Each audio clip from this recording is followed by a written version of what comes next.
This is a short talk about um, my recognitions of my limitations. It was drummed into my head as a library clerk not to field research questions, even if I knew the answer.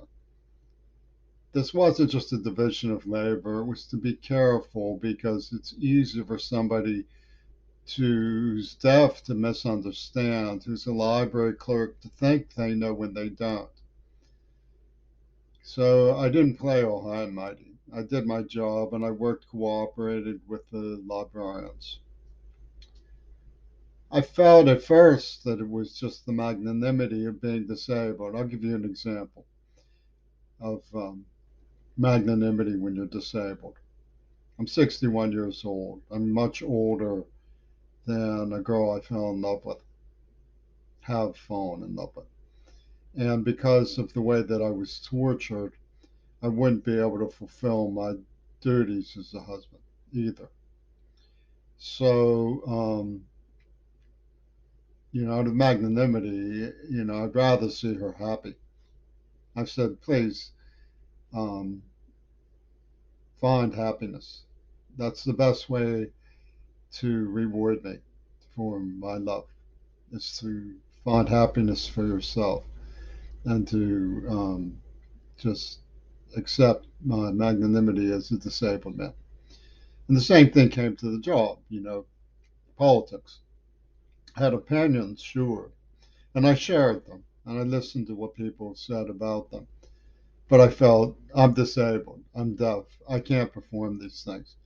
Um, and people came to me and said, guess what? We agree with you. You sure are disabled. You can't do nothing. And so I simply patiently asked, would you like to explain?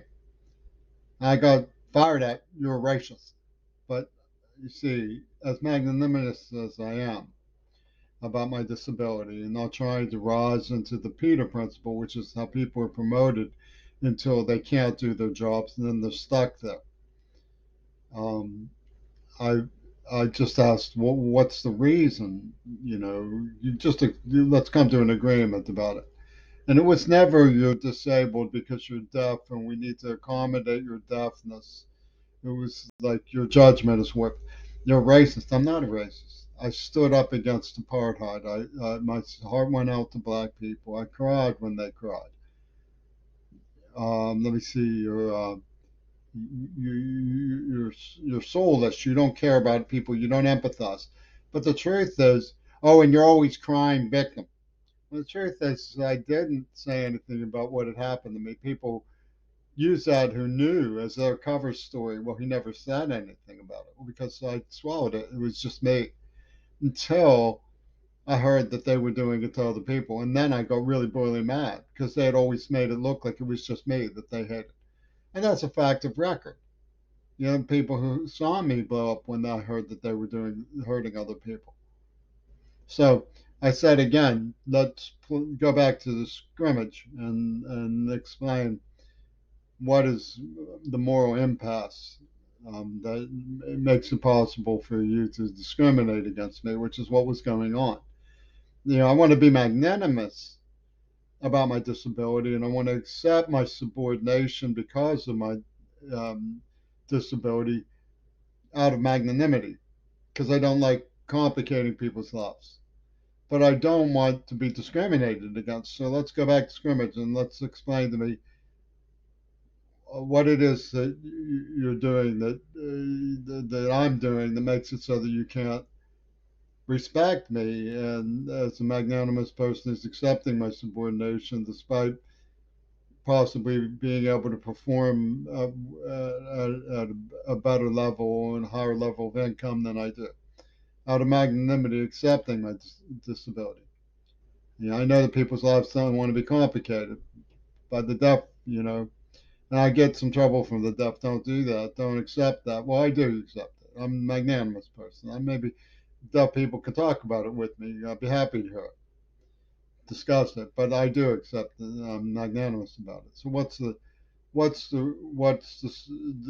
well, you're unfit husband. You're unfit. You're jealous boyfriend. Well, wait a minute. Wait a minute. Wait a minute.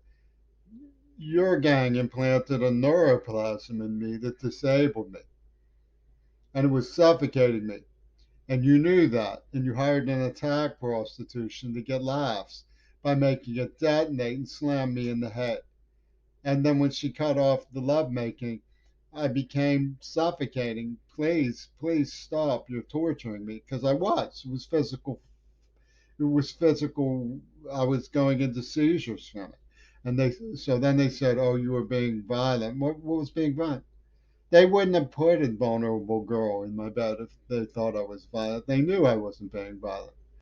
So would you mind explaining again? So you're that one of them says playing to kill Ted Kennedy. What? Yeah. At what point does this Buzziana stupidity congruent with reality? I said already from the get go, I'll do the job that I feel fit for, which is a subordinate job. It's a deaf clerk. It's not governor of the state of Washington. It's not medical advisor to the clinic system. It's not heap hostile Charlie of the Green Party. It's library clerk. It's plain. So it was even part time. I've never lived above the poverty line, and I've never complained about it because I'm magnanimous about it. They said you can't go to school. You're a troublemaker. All you'll do is fail. I was, what? I went back to school. I made straight A's. I made Phi Theta, and I graduated. How many times are they going to say, we do not accept your being magnanimous about your disability by heaping and heaping and heaping and heaping slander upon slander upon slander? What gives? What gives is that they were making kiddie porno of me when they held me hostage as a child, is what gives. And they were evidently selling it through the black markets. I mean, it's an extremely enormous syndicate of cruelty.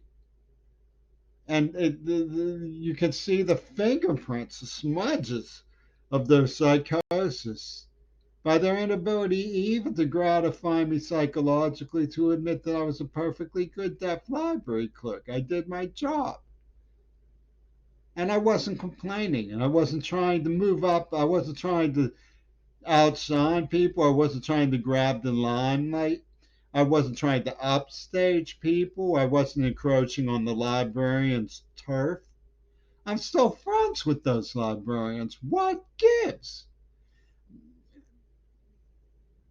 Billie Holiday had a song called "Don't Explain." I get the feeling that maybe I understand where she was coming from, even though I don't know what that song was about. Don't explain.